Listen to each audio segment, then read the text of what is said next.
So anyways. That's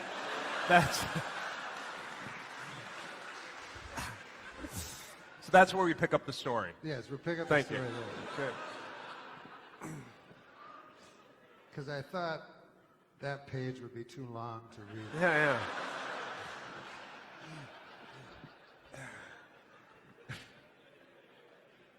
Okay, so this is the story.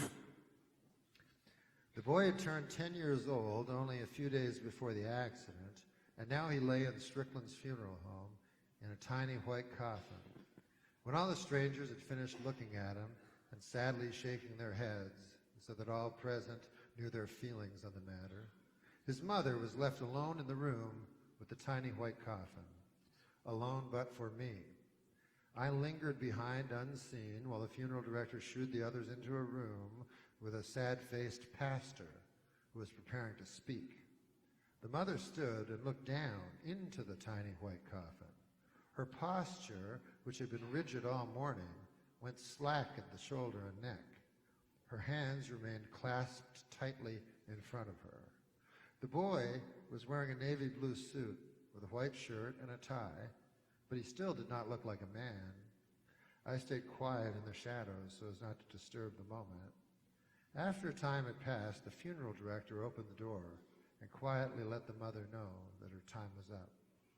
As she turned to leave, she looked one last time into the tiny white coffin, and then she did a strange thing, a thing that I shall never forget. She straightened the knot on the boy's tie and looked to make sure that it was correct. I took in a fast, jagged gulp of air and slunk into the next room before she noticed me. There were cookies and an urn of coffee on a table in the room. The cookies were awful. None of the cookies contained jelly in the middle, which are widely considered to be the best funeral home cookies.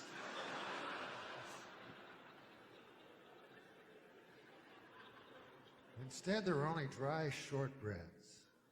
The coffee was black, and there was no cream or milk, just packets of white-yellow powder. When I poured the powder into the styrofoam cup of black, bitter coffee, it just sat in a pile on the top. When I mixed the powder in, using a black plastic stick, the coffee turned gray like dishwater. It got me pretty steamed.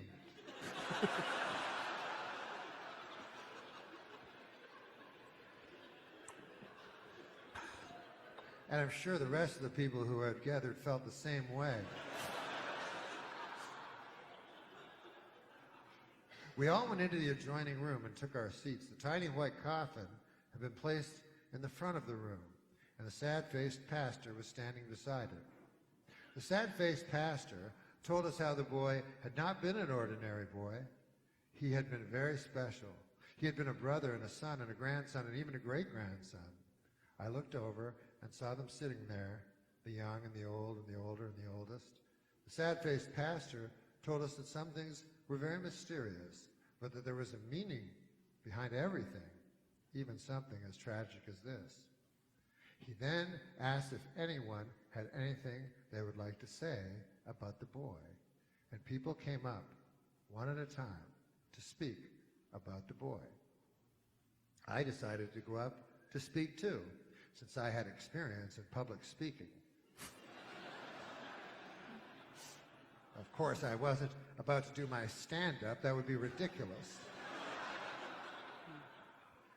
I pulled out the piece of paper with a speech I had prepared, and then, just when I was about to read it, I suddenly changed my mind. Folks, I said, I have in my hand here a speech I wrote, a speech that's full of big fancy words, but I'm not going to read it. And I crumpled up my speech and threw it to the floor with contempt. You don't want to hear a bunch of fancy words, many of them so fancy you wouldn't even understand them. Instead, I will speak from the heart. I have never done such a thing before, but I hear it can be quite effective. So, ladies and gentlemen, bereaved relatives, youngsters who have lost a brother or a sister or a friend, the guy in the sad-faced pastor costume,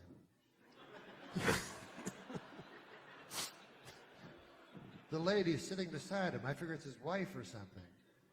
And finally, of course, the guy hanging around at the door wearing a Carolina Panthers jacket. He was clearly in the wrong room, but has the grace to hang in there till the end. I thank you all for coming. I was proud to have known this boy, and I was proud that his last wish in life was to see me do a sketch on the Saturday Night Live program. Although I cannot say I was all that surprised. I'm a very good sketch player. But this is not about me. I really shouldn't be making it about me, but this is the first time I've ever spoken from the heart. So I beg your indulgence. I feel this speech will really start to get good very soon. But it didn't. And I realized something during the next 20 minutes. As my speech moved from one inane anecdote to another, none of them having anything to do with the boy. What I realized then was that some guys are very good at speaking from the heart, and some guys just aren't. Doesn't mean one guy's better than the other. Just different. So I was honest with the people. Ladies and gentlemen, I said, I apologize for this speech. For the last 5 or 6 minutes, I've been telling you about Gordie Howe.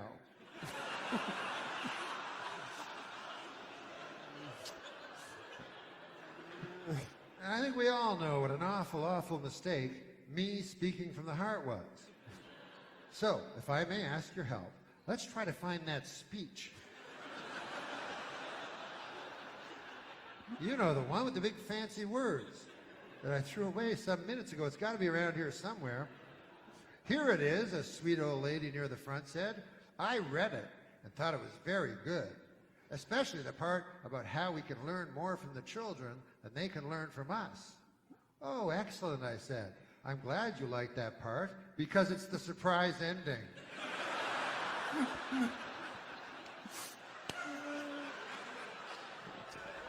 So that's shot. Guess I'll just have to read it without the surprise ending. And there appears to be coffee spilled all over it. Oh, yes, the sweet old lady said. I spilled coffee all over the darn thing. Okay, well, I can't make out any of the big fancy words now at all.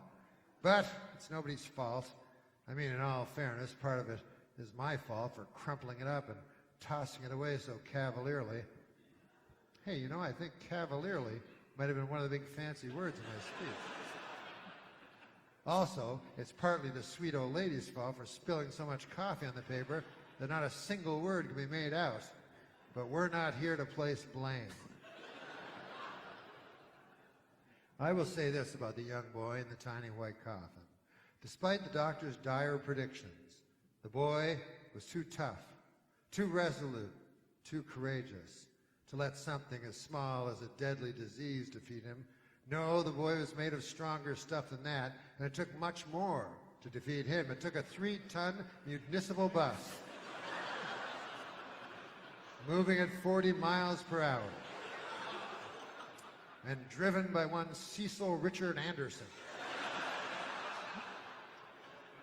to defeat this boy. I heard the deepest of sobs and looked down to see a man wearing some sort of bus driver's uniform and being held up by 2 women. If you cry, sir, I said, then cry with envy and not pity, for the boy is in the clouds, and he is one with the clouds. It is we who are left, who are reminded on this unacceptable day that life is swift, and yet we are blind to its mighty splendor, which can be found in the simplest of things. Things like a walk in the park, a conversation with a good friend, a deep, rich coffee, leavened with half cream and half milk, and served in a sturdy mug, one with some heft, and with it, a delicious cookie that's white and has red jelly in the middle. Thank you for listening, and due to the solemnity of the occasion, I would ask you to hold your applause. From there, we all went to the graveyard. The day was bright and clean, and the cool autumn air filled my lungs and made me feel healthy. A time passed, and then the hearse showed up. The pallbearers were all big men, and they carried the tiny white coffin as if it was very heavy, although it could not have weighed more than 80 or 90 pounds. There was a small hole in the ground and some dirt beside it. We stood in a circle, and the sad-faced pastor said some things in Latin, and then we formed a line. The sun was directly overhead and made the tiny white coffin ever so bright, and I took a handful of dirt and flung it down on top. Then it was the next guy's turn. Afterward, I walked back alone down a long black-top road, and it was cold, and in the sky there were white clouds, and they all looked like white clouds and nothing else.